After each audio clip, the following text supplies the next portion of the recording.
24-hour survival challenge with nothing but what's in my EDC, my everyday carry. Hello and welcome back to Catch and Cook California. I'm Kevin. This is a part of my mushroom identification series, but today I'm not focusing on how to forage or identify mushrooms. Instead, I want to teach you what it is that I carry with me every single day so that if I get turned around in the woods, I know that I can spend the night safely and hopefully somewhat comfortably. I timed this so that I've got a rain coming tonight, and the plan is to make shelter, and we're also going to test out a survival bivvy. Let's go.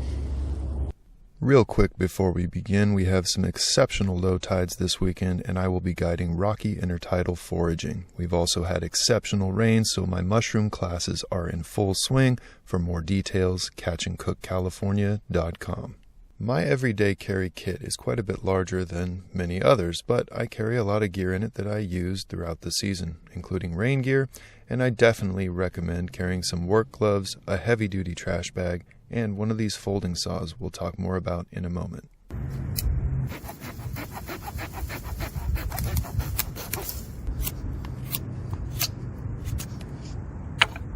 One of the essential items in my pack that I carry is a Bushcraft Outfitters tarp.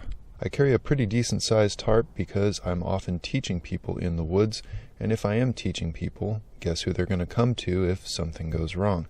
Me, which means I need to have a tarp that's big enough to cover a number of people. Now the easiest way to configure a tarp like this is just to stake it between two trees, but in this particular case, I'm going to modify the tarp and make it into a freestanding tent.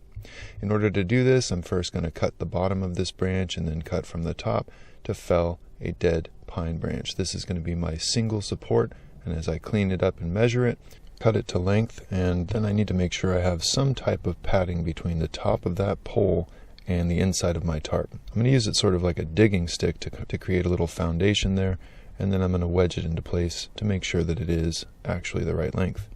Here I'm replacing my bandana for my work glove to make sure, again, that I've got a permanent pad between the pole and the inside of the tarp. Now once this is established, I'm going to start to anchor the edges of the tarp, and I do this using a variety of cordage that I carry with me. This is just simple 550 paracord, and I'm going to do a bowline knot here, bring it down. I've whittled an extra stake here.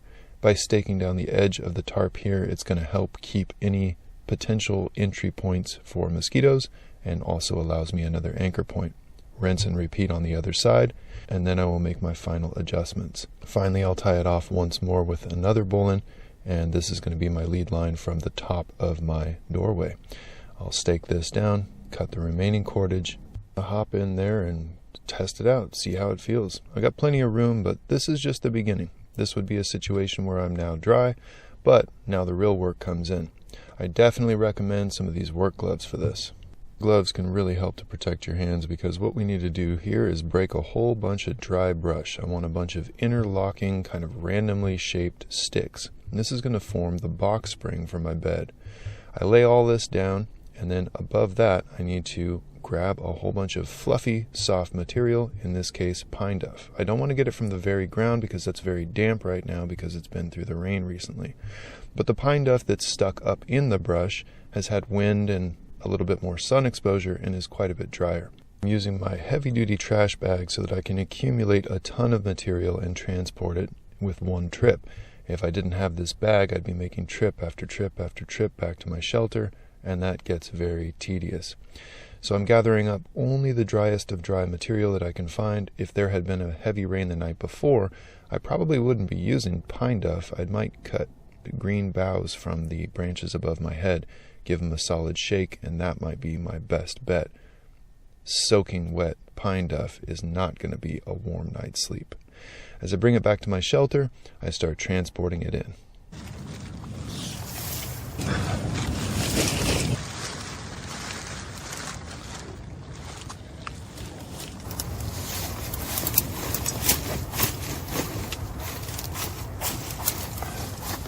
It's extremely important that when you're making your bed, you want to add a ton of loft, more than you think you need, because your body will compress this, and it is essential that you have a barrier between your body and the ground.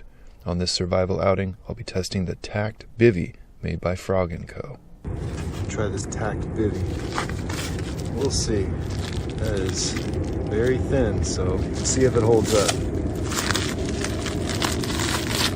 Kind of cool though. Comes with a whistle and a carabiner that would not be good for much, but there you go.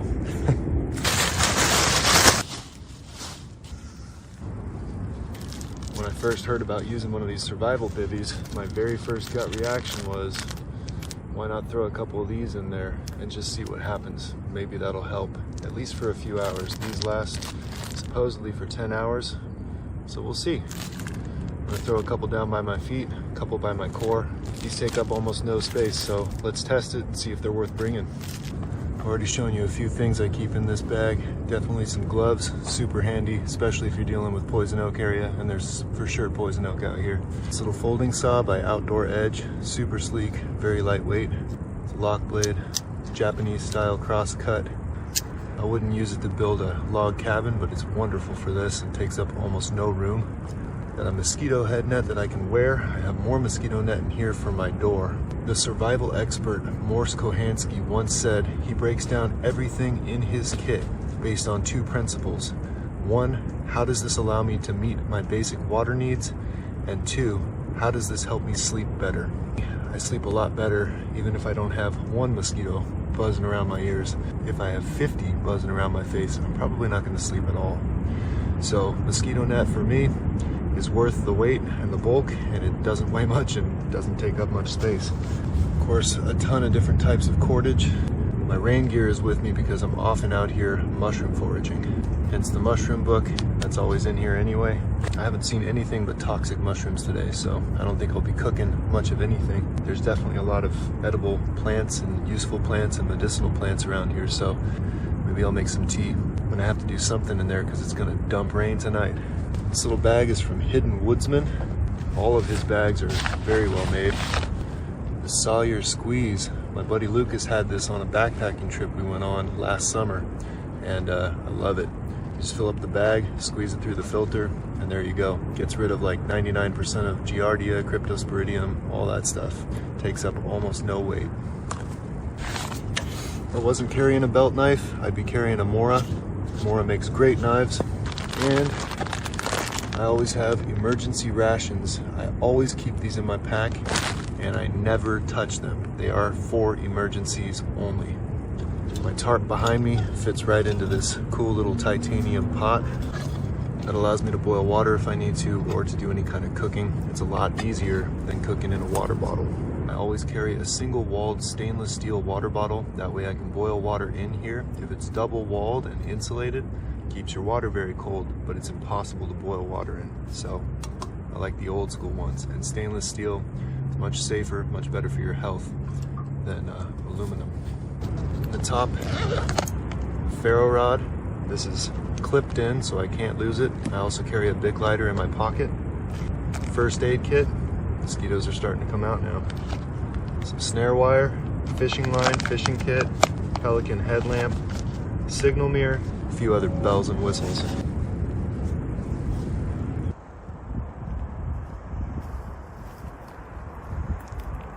I cannot overemphasize the importance of carrying a headlamp. But one thing I do with a lot of these survival challenges is I set up by giving myself a few hours. But the reality is, if you're out in the woods, most people don't realize they're lost until about an hour before sunset, maybe even a little later. It doesn't give you much time to do anything. That took me a few hours to get everything set up. So a headlamp, some extra batteries, and an extra bulb is essential. I've still got about 45 minutes of light. There's actually a bunch of edible plants around here, including some medicinals that make exceptional tea. So I'm gonna gather some of those and make a little tea. Start right here with some pine needles. These are absolutely loaded with vitamin C. Beautiful. This guy right here is yarrow. It's an incredible feather-like kind of plant, the way it grows. Another one that smells just amazing. So many fond memories of this plant. It is absolutely my favorite native plant for cuts, and it also makes excellent tea.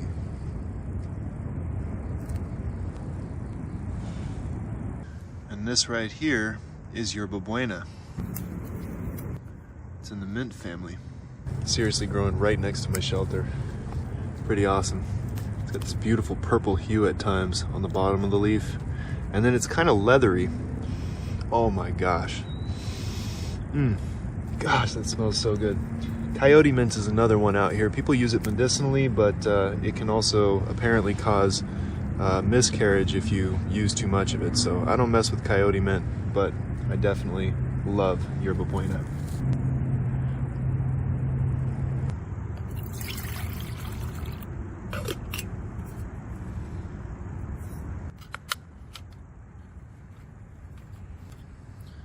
Fire starting kit.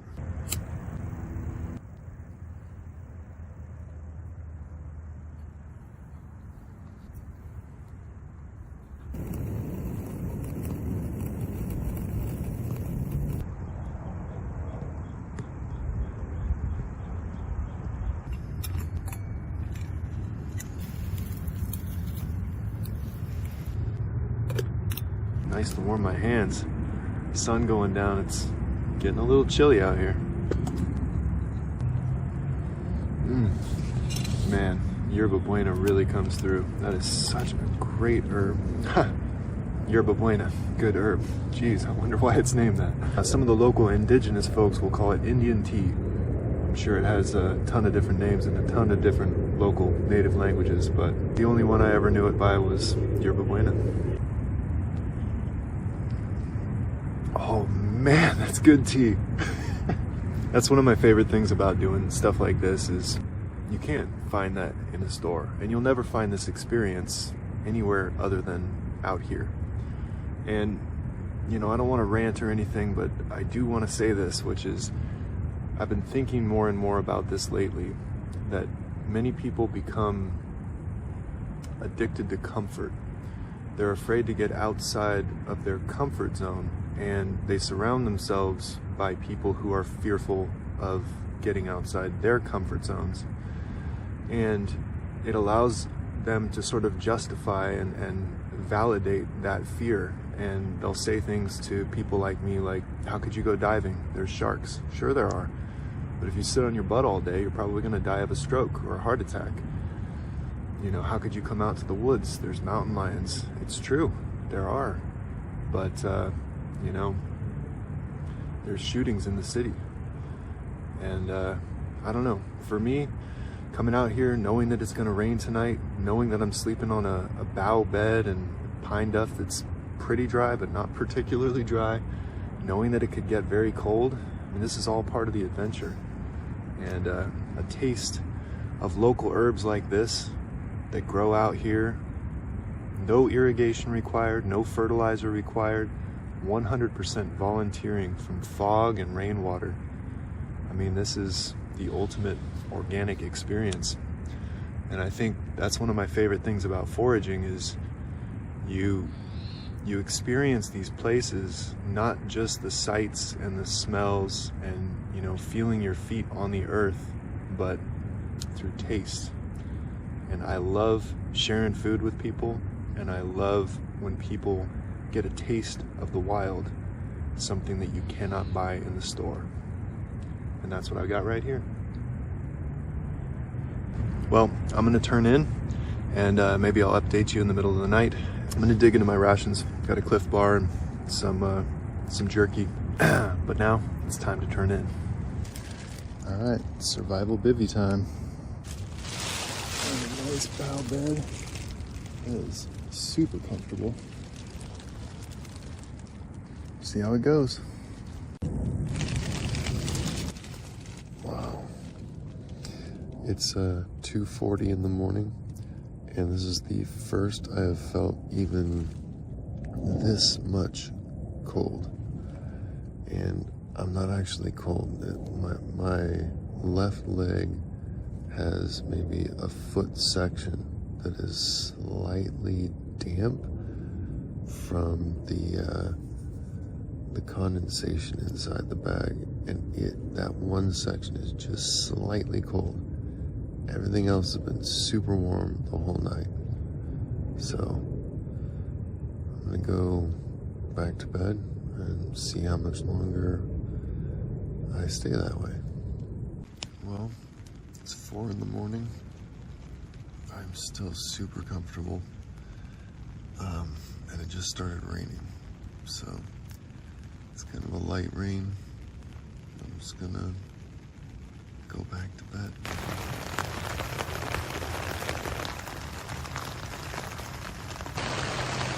7:30.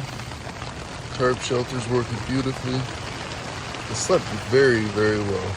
My toes got very slightly cold. I had hand warmers. That company makes boot warmers too. You put in the toe of your boot and they stick in there. The hand warmers don't have anything sticky, so I put them in there and then put on the boots, and they just slid down to my heel. And so it kept my feet warm, but I would like them right on my toes. But honestly, for the California coast and for the Central Valley, like where we don't get snow, I think this is actually a pretty good thing to have. So I'm gonna say field tested, at least in this context. I recommend it. Whenever I do these challenges, I always keep a backup with me. It's not something I intend to use, but just in case there's an emergency. So I did have my sleeping bag here and a little pad. Never touched it, never even thought about breaking it out. I also have my nice wool jacket that my brother made me. I never even put it on because sometimes I'm wearing it if it's in the winter time, but a lot of times I'm just wearing this, and I really wanted to test how this would do. I also wore my my blue jeans because blue jeans are horrible in the rain, but it's something I wear a lot anyway, so I figured I should be wearing pretty much what I wear when I'm out in the woods most of the time. That way I can more accurately assess how this setup would do wearing what I normally wear. With anything like this, you're gonna have some spiders and stuff crawling around.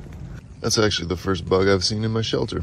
And that's one of the reasons I always keep my ears covered. Sometimes I'll even keep a mosquito face net on when I sleep, even if there's no bugs.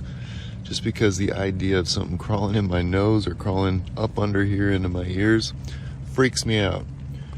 I'm sure I'm not alone in that.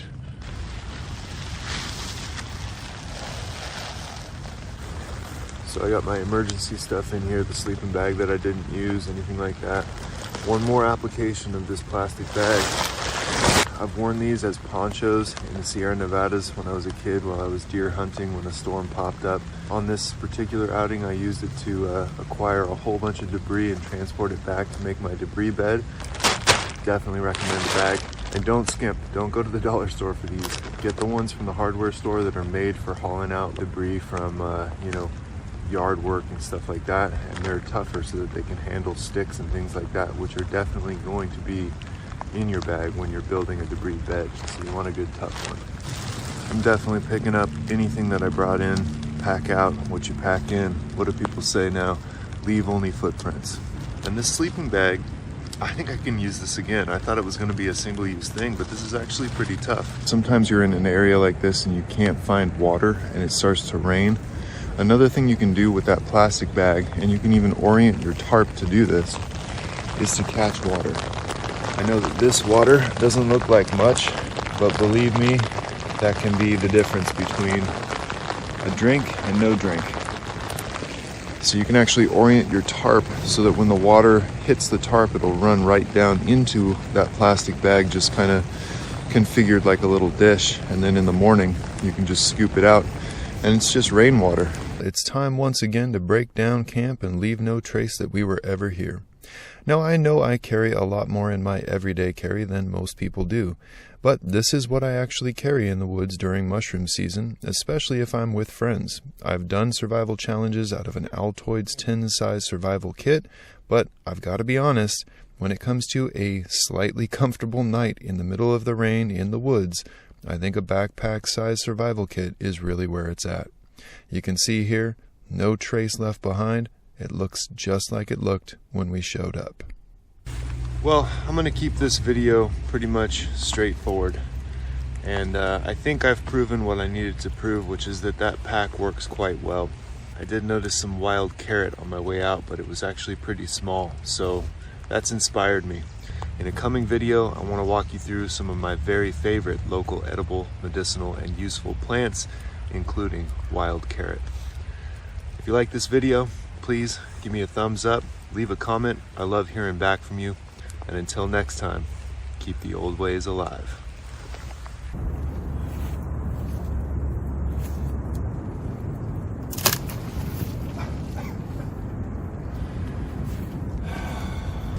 Remember when we were kids and they were like, don't let kids play with plastic bags? I'm about to go to sleep in one. Is this a good idea?